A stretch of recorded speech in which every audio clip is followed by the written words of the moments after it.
Allahu, Allahu, Allahu, Allah, Allahu, Allahu, Allah. He said there is not a single verse in the Quran which speaks about evaporation.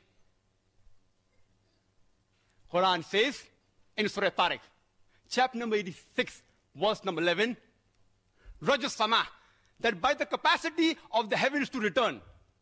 And almost all the commentators of the Quran, they said that this verse of Surah Tariq, chapter 86, verse number 11, refers to the capacity of the heaven to return back rain, meaning evaporation.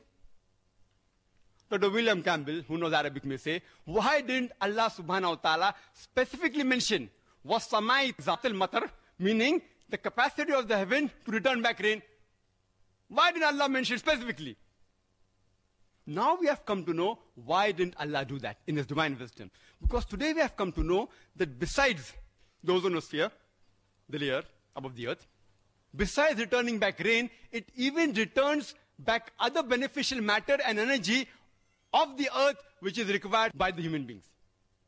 It does not only return back rain, today we have come to know it even returns back waves of telecommunication, of television, of radio, by which we can see TV, we can communicate, we can hear the radio.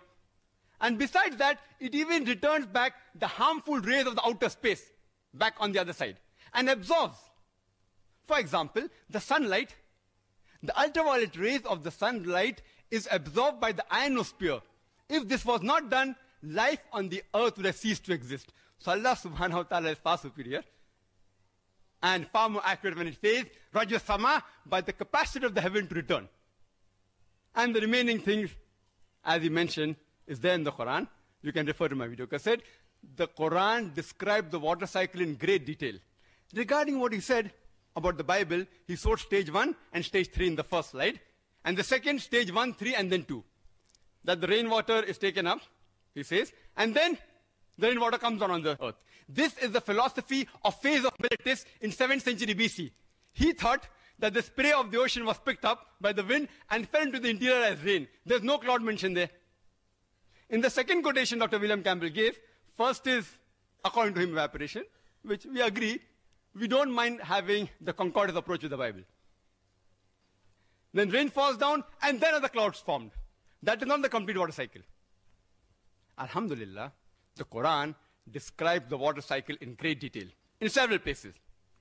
How does the water rise, evaporates, form into clouds, the clouds join together, they stack up, there's thunder and lightning, water comes down, the clouds move into the interior, they fall down as rain, and the replenishing of the water table, and Alhamdulillah, in great detail.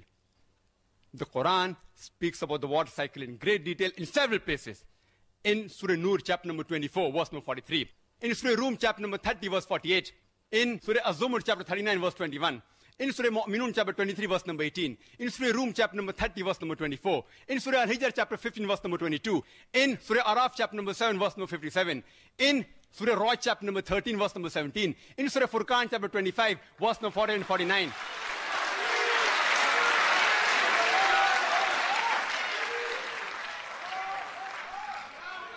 In Surah Fatir, chapter number 35, verse number 9. In Surah Yasin, chapter 36, verse number 34. In Surah Jasha, chapter 45, verse number 5. In Surah Qaf, chapter number 50, verse number 9. In Surah Waqia, chapter number 56, verse number 16 and 17. In several places, Surah Mulk, chapter 67, verse number 30, the glorious Quran speaks about the water cycle in great detail.